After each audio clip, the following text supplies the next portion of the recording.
Nanumpana bilang presidente ng Amerika si Donald Trump. Nanumpana bilang ika-47 presidente ng United States of America si Donald Trump. Pinalitan niya si Joe Biden na kasunod niya naging presidente matapos sa kanyang unang termino mula 2017 hanggang 2021. Malacanang says business commitments secured from the U.S. working visit of Philippine President Marcos Jr. have an estimated value of $3.9 billion. The pledges cover the information technology and business process management sector, as well as manufacturing. Department of Trade and Industry says President Bongbong Marcos's foreign trips have obtained 4 trillion pesos worth of investments, according to the Presidential Communications Office. Citing DTI, the PCO says the investments are mostly in sectors of manufacturing, IT, BPM, renewable energy, data centers, and telecommunications. President Marcos said his 5-day trip to Washington yielded over $1.3 billion in investment pledges. The president says that has a potential to generate nearly 7,000 new jobs for Filipinos. Ang malaking balik ni President Donald Trump sa Amerika ay isang malaking balik din nito sa Pilipinas. Ano ang kinalaman ng Trump Tower ni Donald Trump sa Pilipinas bago pa man ito umupo bilang Pangulo ng United States of America?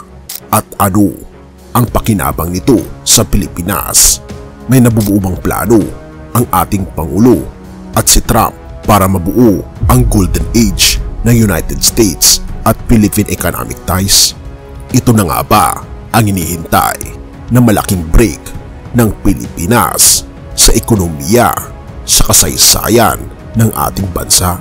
Halika at nitong pag-usapan, mga kaibigan.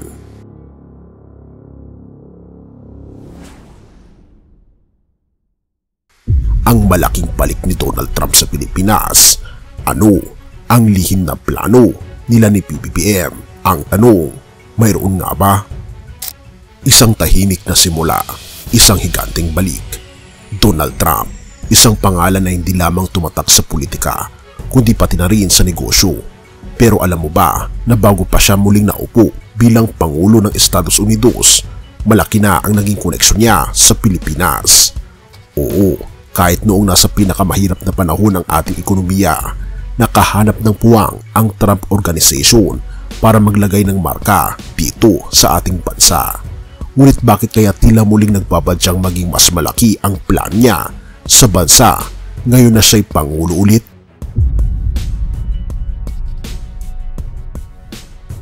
Balikan natin ang nakaraan. Noong 2011, inanunsyo ang Trump Tower sa Century City, Makati.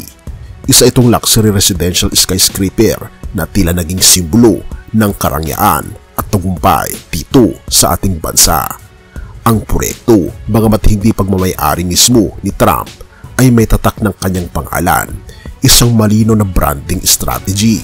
Pero bakit mahalaga ito ngayon? Dahil maaring ito ang unang hakbang sa isang mas malaki at mas ambisyosong plano.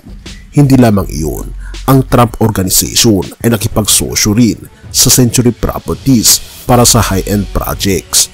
Ngunit ito pa lamang ang simula, dahil ngayon sa pagbabalik ni Trump sa pinakamakapangyarihang posisyon sa mundo, tila mas lumalalim ang kanyang koneksyon sa Pilipinas. Pero paano?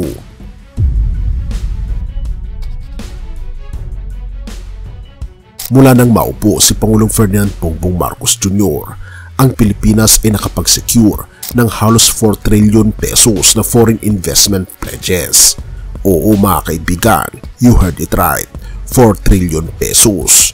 Ang malaking bahagi nito ay mula sa Estados Unidos na nagpapakita ng matatag na suporta sa ilalim ng administrasyon ni Pangulong Marcos. Noong Setyembre 2022, nagdala si PBBM ng 3.9 bilyong dolyar sa investment pledges mula sa Estados Unidos.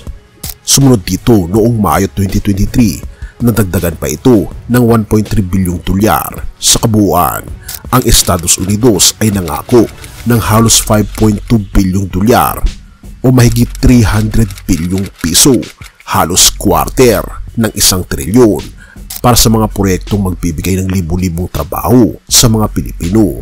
At ang tanong, may kinalaman kaya si Trump dito?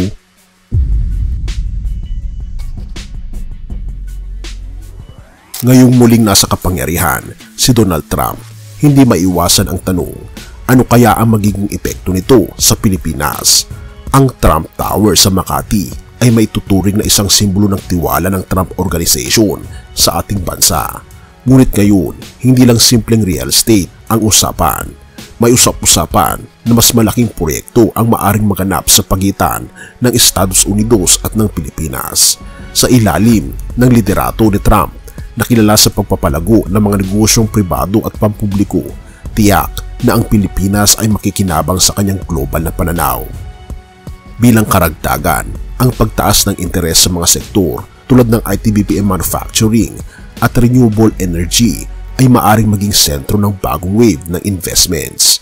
Samahan pa ng kumpiyansa ni Pangulong Bongbong Marcos sa kakayahan ng mga Pilipino, mas nakikita ang Pilipinas bilang isang promising na economic partner.